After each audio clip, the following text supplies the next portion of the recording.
Hello, everyone, and welcome to Hockey Night in Canada Online. I'm your host today, Rob Pizzo, and before we welcome our guest via the magical world of Skype, we want to let you know how you can get in contact with us. We want to hear from you. Questions, comments, anything you want to say about the show. Here are the ways to do so. At Hockey Night, at Rob Pizzo, and we're giving away who our guest is right there. At Kevin Weeks with the hashtag Hockey Night. Of course, you can jump on our Facebook page as well and leave a question there. So, without further ado, let's welcome the one and only Kevin Weeks to the line. How are you, Kevin?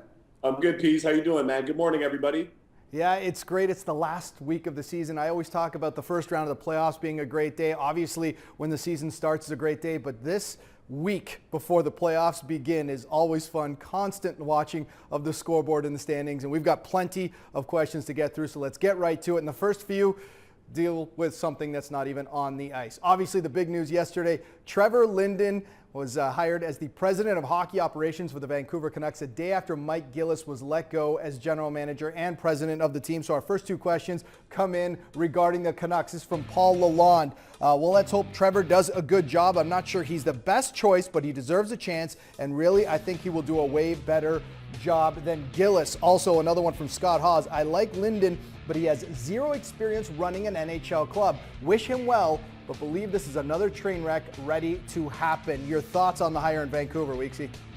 Well, guys, thanks for you guys reaching out to us via social media. I would say this.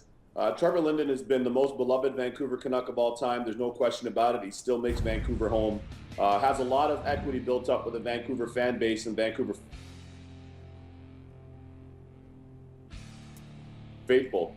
That being said, this is a huge role, being the president of an NHL team in any market, let alone a white hot market like Vancouver. So what I do like about it is he is a Canuck through and through. I also like the fact that he has a positive disposition, something that's very important for a market like Vancouver, where fans are so passionate, they love their team so much, but there is a little bit of hostility within that market. I always say that having a sports franchise, you can be a beacon, you can be a leader for your respective communities, and having his kind of calm demeanor, I think, will help that. But let me tell you something, Pease. This is a huge responsibility in terms of hockey operations. Who's the coach? Who's the general manager? What are you going to do to overhaul your scouting and developmental staff? What are you going to do in terms of the footprint and how you want to play and getting the right players and personnel to be able to play that way? Big task. Then speed on the other side of the coin, and you look at it from a business perspective. What is he going to be doing in market to grow the business since he is the team president? That takes a lot of work. How will you be engaging new potential customers, partners for the Vancouver Canucks, corporate partners? How will he continue to service the existing? You look at the job Luc Robitaille's done doing that in LA, bring in nearly $30 million in new revenue to that team and that franchise just through new business partnerships alone. So I really think this is a big role.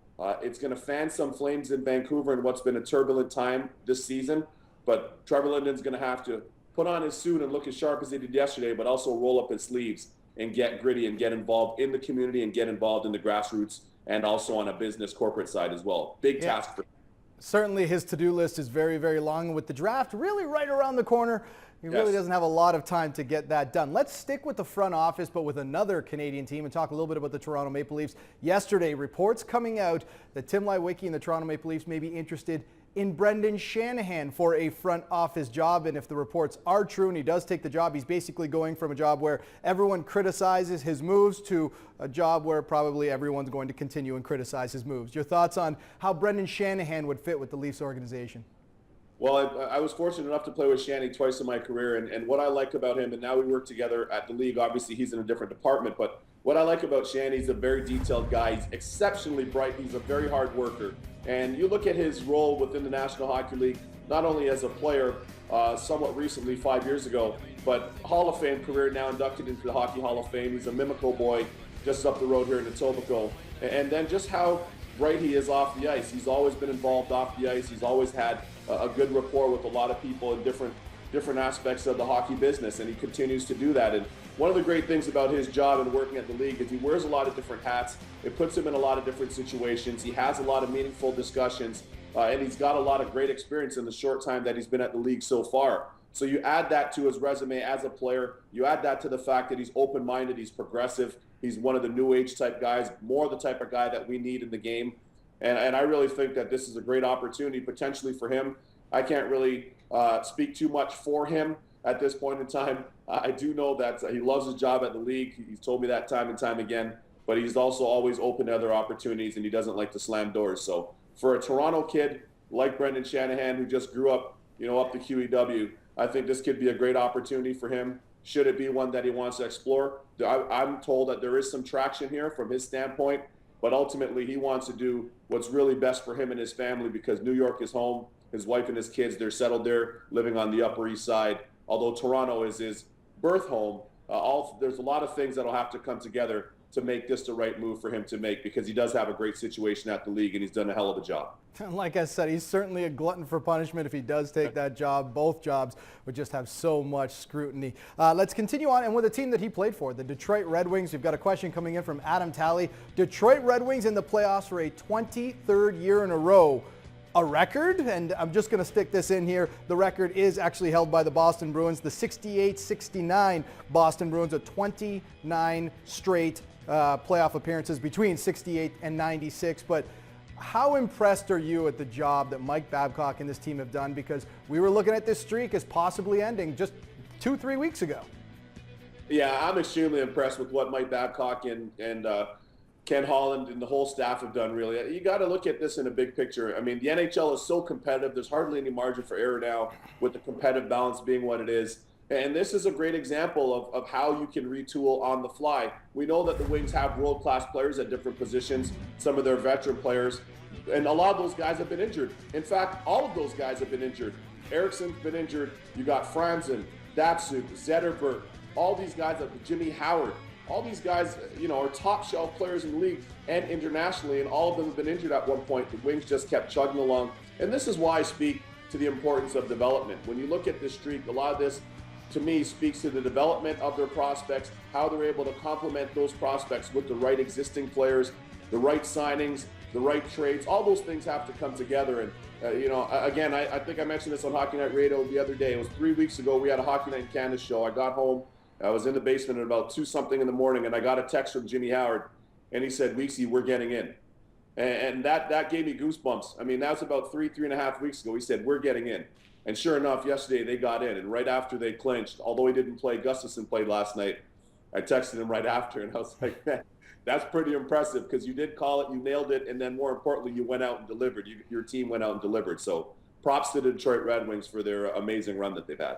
Next time you text him, please ask him for the lottery numbers, because we'd like to know that too. He's obviously picking everything right. Let's go back to Twitter, and this coming in from Ancient 7 History. Where are the Canadians at for the playoffs? It's locked up. They will be taking on the Tampa Bay Lightning. Who's going to start at home? We still don't know. But what are your impressions of the Habs going into the postseason?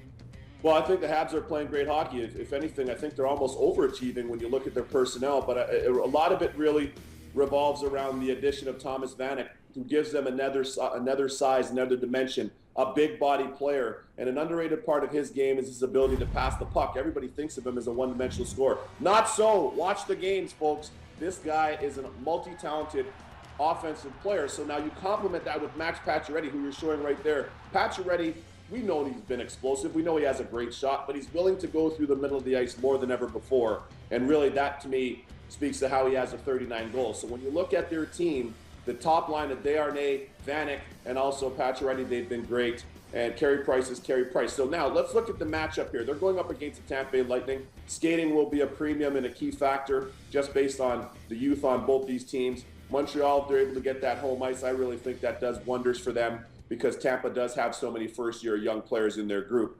But I got to say this as well. I'm looking to see what Michel Therrien has done. I think he's done a really good job with this team.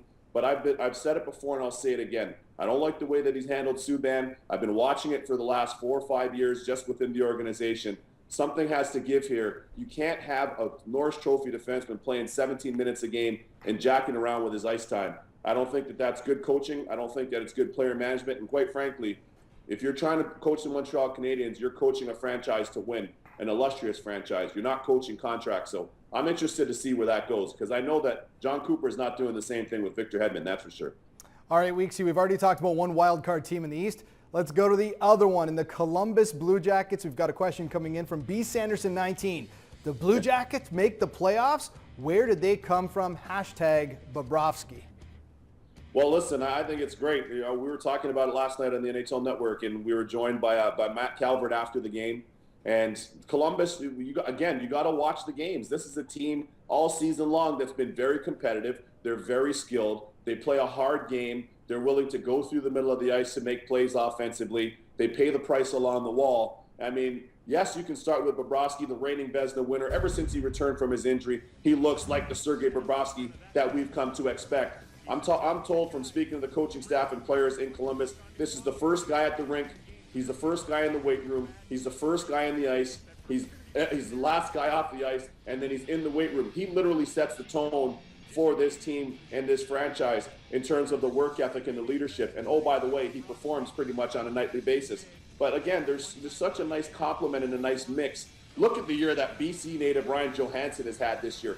I said it the other night, to me, he really reminds me of a Jamie Benn. They're very similar in terms of size, reach, skill set, ability, and now impact. He's well up over 30 goals this year. He's had a whale of a year. Congrats to JD, John Davidson, their president, Jarmo Kekalainen, their general manager, and their head coach Richards for resetting the bar and the expectations for the Columbus Blue Jackets and consequently making the playoffs. It's great stuff, and great stuff for the Jackets fans.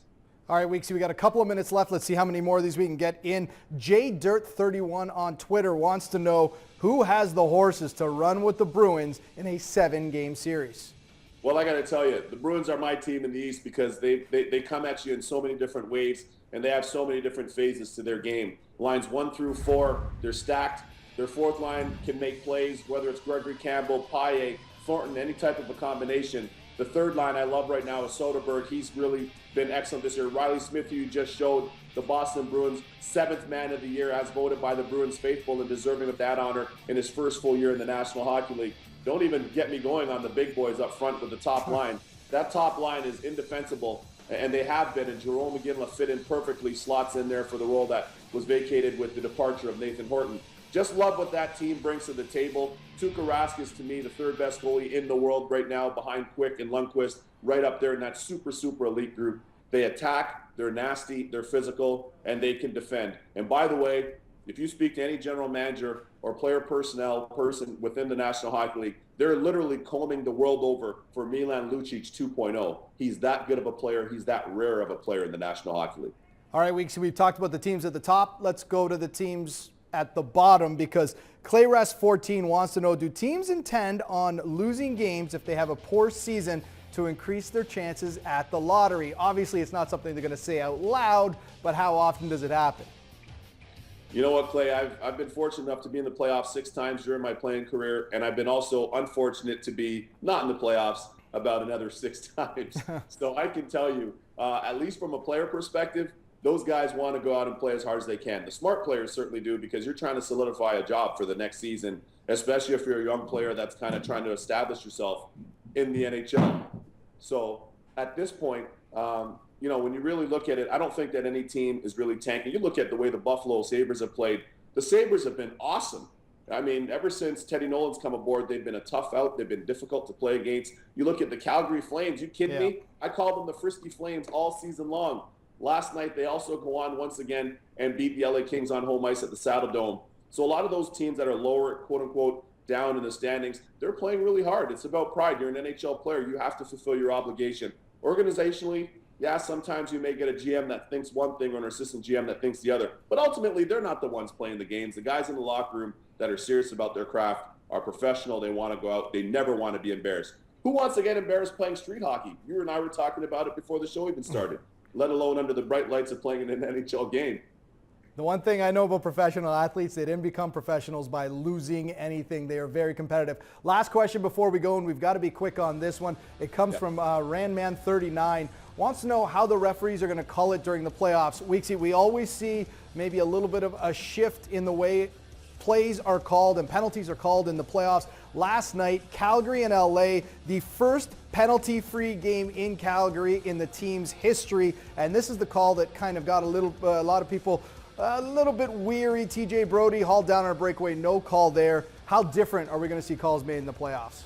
I think we're going to see what we've always seen. And, you know, whether you talk to Kay Whitmore, if you talk to Stephen Walken, who's the director of officiating, Kay Whitmore also does a lot of work with the officials with the NHL. Listen, it's playoff standards. Playoff standards are playoff standards. You see the outcry there by Bob Hartley, but playoff standards are exactly that. They're street hockey rules. That's what it is. You got to be willing to get sandy, take a whack, take maybe a double whack to make a play. the refs, I'm not going to say put their whistles away, but they're certainly a lot more lenient than they would be in the regular season. Why? Because it's for all the marbles. Now, you could have some people that are going to say, well, if it's for all the marbles, then they should call it even tighter. That's fine until it happens to your team. Then it happens to your team, and you're sour, and you're complaining about the officials anyway. So as far as I'm concerned, let the players be the show. Call it in a good fashion, but also you have to have those playoff type standards that we've come to see. And all I want to know is anybody arguing with playoff hockey in the NHL? There's nothing better than playoff hockey in the National Hockey League. You kidding me? It's great entertainment. It's fun to watch. Believe me, it's fun to play. It's fun to be a part of in any capacity. And I'm looking forward to April 16th, April 17th. I don't know about you. Yeah, it's one more thing, Weeksy. It's less than a week away. Thanks so much for doing this. As always, we'll talk to you soon. My pleasure, Peace. Thanks for having me, and thanks to all the great Hockey Night in Canada fans that tuned in from all over Canada and all over the world. Thank you. And remember, to all of those fans, you can send us your questions, your comments, anything you want to hear on this show. These are the ways to do so. Jump on Twitter at Hockey Night, at Rob Pizzo, at Kevin Weeks. Remember the hashtag. It's easier for us to find those questions. And on Facebook, you can leave a question there as well. For Kevin Weeks, I'm Rob Pizzo. Thanks so much for watching. This has been Hockey Night in Canada Online.